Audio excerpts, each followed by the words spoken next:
In this week's webcast, President Gee talks safety at the Ohio Union. We'll talk to a student who was brutally assaulted earlier this year who attended the meeting. And just like that, he's gone.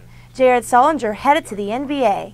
See what role the two-time All-American's mother made her son promise. All that and more in this week's Lantern Webcast.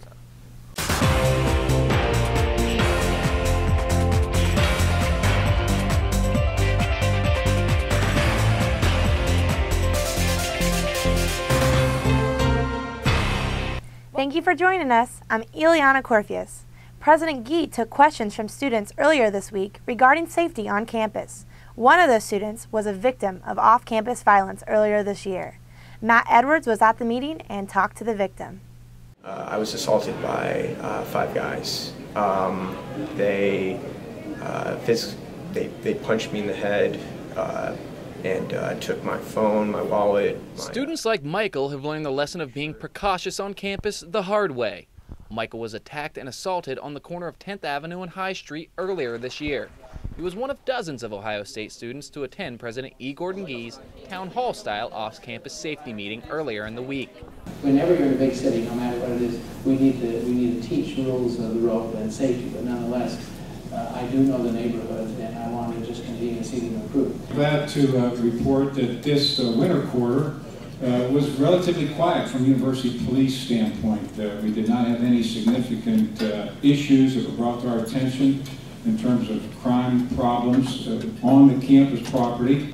President Gee says community communication and looking out for each other is vital in order to stay safe when living off campus. All that is how do we continue to be good neighbors? Good neighbors with our neighbors, good neighbors with the students, that we work together to develop a strategy to make it safe and a community in which faculty, staff, and students can work very closely together, and which we get more of you to come and be part of this community. As for Michael, he says students need to use their best judgment before walking the streets at night. This type of thing is still a reality, and it's better to exercise keen judgment than just go out there nonchalantly and think that it's still a very docile, safe place.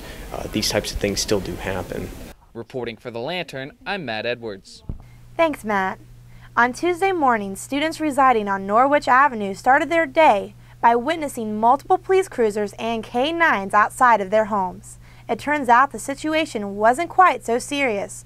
Lauren Clark has the story. Cop lights and K-9 units at the corner of Norwich and Neal Tuesday morning had many students suspicious of criminal activities. But upon further investigation, the Lantern discovered it was a weekly training session for Central Ohio K-9 units hosted by the OSU Police Department. It covers an 8-hour training day. We work on different things from detection to patrol work, which you'll be seeing now. But that our dogs for Ohio State University are trained in explosive detection. So that's what we do in detection-wise. And criminal apprehension is what the exercise is, what you're ready to do is. Officer Thompson said it is good to get the dogs used to working in different environments, and Ohio State serves as an inner-city environment where the dogs can be exposed to things such as high traffic, people, and different smells and animals. Is working on area searches, which is looking for a criminal suspect that has fled from the police. So what we have to do is get the dogs adjusted to working in an inner-city environment, such as Ohio State. Reporting for the Lantern, I'm Lauren Clark. Thank you, Lauren. If you can consider 2 years an era, 2010 through 2012 will be remembered in Ohio State basketball history as the Jared Sullinger era. As for the Urban Meyer era, it's likely to last quite a bit longer. With your Lantern Sports update, here's Justine Boggs. Thanks, Ileana. This week in sports, day 5 of spring practice, and the offense continues to struggle, but the intensity thrives. But first, to say goodbye to the All-American Jared Sullinger, who will cut his career short at Ohio State with just 2 years as he decides to enter the NBA draft.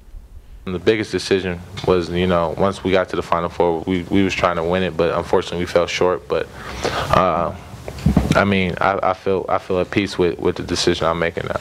What Jared did from the standpoint of not only on the basketball court, but what he did in the community, what he did academically while he was here, those are the things that make me feel like we're building the right thing.